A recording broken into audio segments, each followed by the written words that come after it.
De ringrijders op Pinkster 3 hadden vandaag in Zeeland een bijzondere gast. Prachtig om hier op derde Pinksterdag te mogen zijn. 200 jaar van vereniging is toch een hele mooie manier om te kunnen vieren. En verder in het Zeeuwse nieuws. Station Arnhem-Muiden flink toegetakeld. En gaat er nu eindelijk wat gebeuren met de spuikom?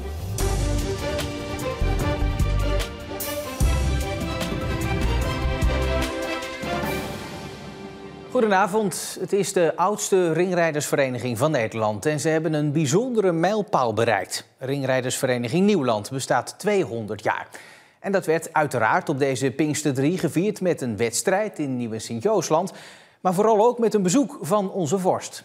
Ik doe al 17 jaar mee, maar deze dag is toch wel echt heel bijzonder als we toch de komst van de koning zo meteen verwachten. Hoog bezoek in Nieuw- en Sint-Joosland, want de koning komt. En dat zorgt voor spanning bij ringrijders en bij de paarden. Maar we rijden nu wel wat sneller door, zodat we ook het programma zo kunnen afhandelen zoals we het hebben voorbereid. Rond 1:30 was het zover. Koning Willem-Alexander arriveerde op het Kerkplein. Op het programma stonden onder meer uitleg over de Zeeuwse sport, een gesprek met ervaren ringrijders en het bijhouden van de puntentelling. Voor het publiek was het vooral leuk om hem nu een keer in het echt te zien. Ja, ik had gedacht dat hij wat groter zou zijn, maar dat is niet zo. En voor de rest ziet hij er heel vrolijk uit, dus prima. Je ziet hem altijd op tv, maar in het echt is het toch wel een beetje anders. Ik vind het cool, omdat zo vaak is hij niet in het gedeelte van Nederland. Omdat hij is meestal met zijn eigen werk bezig en is hij niet heel vaak hier. Ik had hem wel wat roder haar verwacht of zo. Ik denk wel over 3 uur staan, ja. Is het het waard? Ja hoor, vind ik wel. Het is toch hartstikke leuk en gezellig. Het is niet toevallig dat de koning vandaag Nieuw- en Sint-Joosland bezoekt. Want ringrijders en het Koninklijk Huis gaan al ver terug. Zo blijkt uit de geschiedenisboeken dat de koninklijke familie al in 1786 een bezoek bracht aan het ringrijden. Ook stapte koningin Juliana in 1960 in een sjees tijdens het sjeezenrijden in Middelburg. En de laatste keer dat de familie het ringrijden bezocht was tijdens Koninginnedag in 2010. Vandaag bleef het bij toekijken voor de koning. Was u niet geneigd om zelf ook nog even het paard op te gaan? Nou, ik rij een ander soort paarden en ik denk dat je hier heel goed voor moet oefenen voordat je het een keer echt doet. Maar misschien dat ik stiekem thuis in de tuin het een keer ga oefenen. Nog even oefenen dus. Genoten heeft hij in ieder geval wel. Hoe vond u het ringrijden? Ik vond het een prachtig mooi evenement. Heerlijk om te zien hoe iedereen bij het dorp hierbij betrokken is. Zoveel vrijwilligers, maar ook zoveel mensen die fanatiek ringrijden. En prachtig om hier op derde Pinksterdag te mogen zijn. 200 jaar van vereniging is toch een hele mooie manier om te kunnen vieren.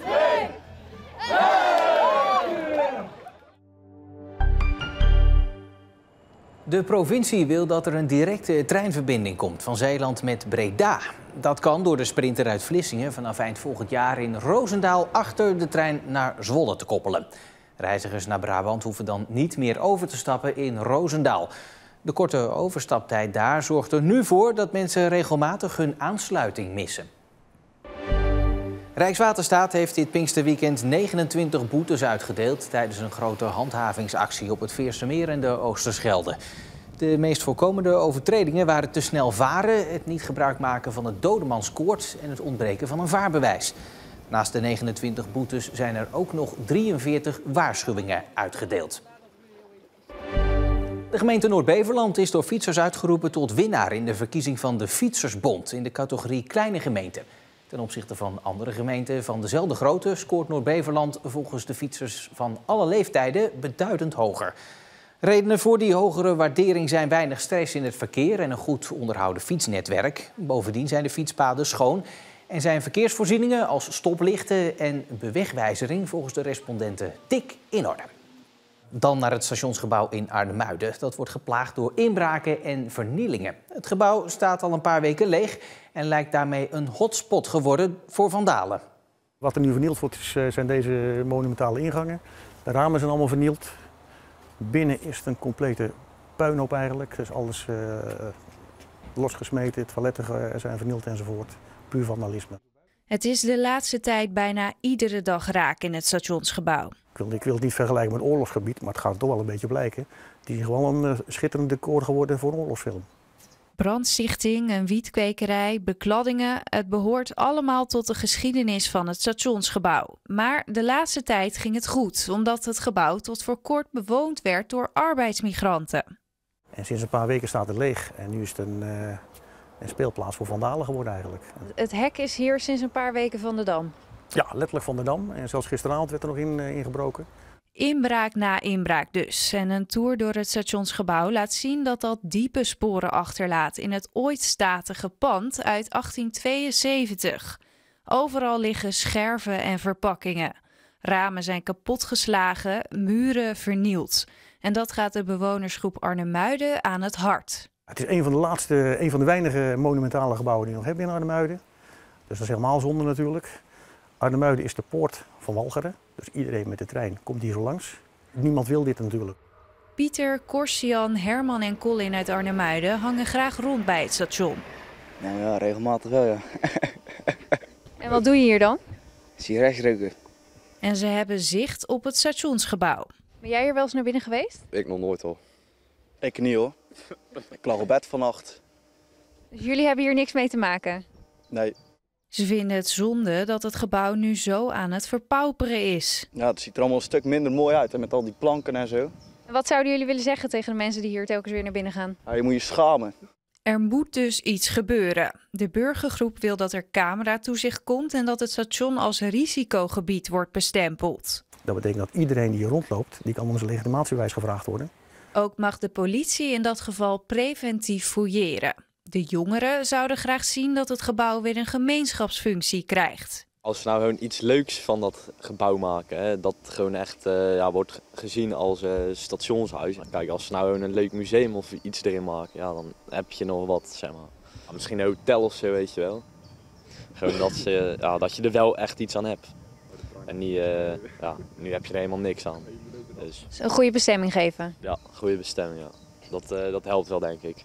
Vastgoedbedrijf PMRD is eigenaar van het pand en is van plan medewerkers van NS in het gebouw te gaan huisvesten. Wanneer dat gaat gebeuren is nog niet duidelijk. Op de A58 tussen Vlissingen en Oost-Soeburg is vanochtend een boot in de berm beland. De boot stond op een aanhanger, maar die aanhanger raakte los. En daardoor belandde de auto samen met de trailer met die boot in de berm. Er raakte niemand gewond. Een deel van de A58 was wel tijdelijk afgesloten. Het verkeer werd omgeleid. Onthutst zijn ze nog altijd in Kerkwerve nadat de opbrengst van de tweejaarlijkse rommelmarkt uit de kluis van de dorpskerk is gestolen. Grote ravage. Je schrikt, je verbijstert, verdriet. Om en nabij €11.000 is er gestolen. Dat geld was bedoeld voor onderhoud van de kerk en voor straatarme ouderen in Ethiopië. Iedereen is er stil van hoe kan dit, wie doet dat, waarom? Je kan er gewoon niet bij. Zelf heb je niet van die gedachtes. Maar ja, er zijn mensen misschien inderdaad die toch het geld misschien nodig hebben of die er anders over denken. De kerkenraad hoopt dat de buit nog wordt teruggevonden of dat de dader zich bedenkt. Allerlei plannen zijn er al geweest voor de Vlissingse spuikom achter de boulevard. En iedere keer weer wordt de boel vol trots gepresenteerd en komt er vervolgens niets van terecht. Onlangs heeft de gemeenteraad weer een nieuwe visie vastgesteld voor het gebied. Maar gaat er dan nu toch echt iets gebeuren? De boulevard van Vlissingen is natuurlijk hartstikke bekend bij iedereen. Maar wat eigenlijk ook bekend zou moeten zijn is wat hierachter zit. De spuikom van Vlissingen, waar ooit de stad uit is ontstaan. Dit gebied was eigenlijk één grote waterplas op het uiteinde van de haven van Vlissingen in 1300. Het zorgde ervoor dat als het eb werd, de haven werd doorgespoeld en niet dichtslipte dus. Hier is eigenlijk de naam Vlissingen uit afkomstig. Want het eind van die spuikom, al in de tijd van dat die kreek ontstond, daar was dus op een gegeven stilstaand water met riet erlangs. En als je in middeleeuws Nederlands dat gaat vertalen, kom je uit op Vlissingen. En dus is dit stukje grond eigenlijk historische grond. Maar wat er wel al nu al meer dan 50 jaar verwaarloosd bij ligt. Vroeger werd het in de winter vaak gebruikt om te schaatsen. Het middelpunt van de stad. Tot 1975. Na de watersnoodramp verloor het spuikom volledig zijn functie en werd bijna compleet gedempt met zand. Maar hoe nu verder met dit gat in de stad? In 1980 moest er een weg over het Spuikom komen, maar dat werd weggestemd door de raad. In de jaren daarna volgden er nog vele plannen die het niet haalden. En dan, in 1986, een ambitieus voorstel van een raadslid. Zijn dochter, nu ook in de Vlissingse politiek, weet het nog goed. Ja, ik weet dat nog. Dan was ik een tiener. En hij wilde de toenmalige Miro wilde hij toen hier naar de Spuikom halen. En dat zou dan ook een reuring moeten geven in de binnenstad. Ja, wat vond u ervan dat het zo groot in de krant stond? Ja, daar hoop je alleen maar op. Maar ja, ik moet eerlijk zeggen, de journalist die er toen over ging, vond het ook een schitterend plan. Zij was toen 13 jaar oud. En nu, tientallen jaren later, zit ze zelf aan de politieke tafel en stemde onlangs in met een nieuw plan. Die visie bestaat een beetje uit stadspark, groen, behoud ook van blauw, hè, dus van water, woningbouw, daaronder parkeergarage. Dus best wel divers plan wat de boulevard ook met de stad moet verbinden door middel van een soort pier en een wandelroute, fietsroute naar de binnenstad. Dus dat is eigenlijk het plan. Dit is hoe het er ongeveer uit komt te zien. Maar gaat dit plan het nu wel halen? Nou, ik zou zeggen, ik hoop het. Het is een zeer historisch gebied. Ontstaan van Vlissingen. Hier heeft de wieg van Vlissingen gestaan. Ja. Dus snel aanpakken die handel. We hopen dat er ontwikkelaars zijn die het initiatief willen nemen en mensen hier willen komen wonen. Toch moeten ze niet te vroeg juichen. In 2000 was er ook al eens een plan met honderden woningen en later nog eens een plan voor een theater. Maar onlangs stemde de gemeenteraad nog in met dit nieuwe plan. Dat bevat vooral veel water, groen, huizen. En een van die onderdelen in het plan is een wandelroute met een houten trap hier naar het Spuikom van Vlissingen, naar de boulevard. Om zo weer duidelijk te maken waar Vlissingen ooit is begonnen, hier in deze Spuikom. Maar of het er gaat komen, al 50 jaar plannen, al 50 jaar ideeën, nu nog zien.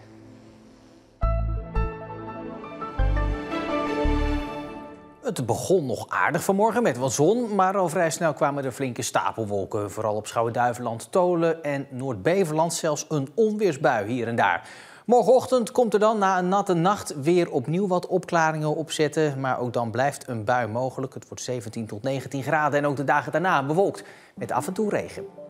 Tot zover Zeeland Nu voor vandaag. Het laatste Zeeuwse nieuws natuurlijk altijd online in onze app en ook op omroepzeeland.nl. Ik wens u voor nu nog een heel fijne dinsdagavond.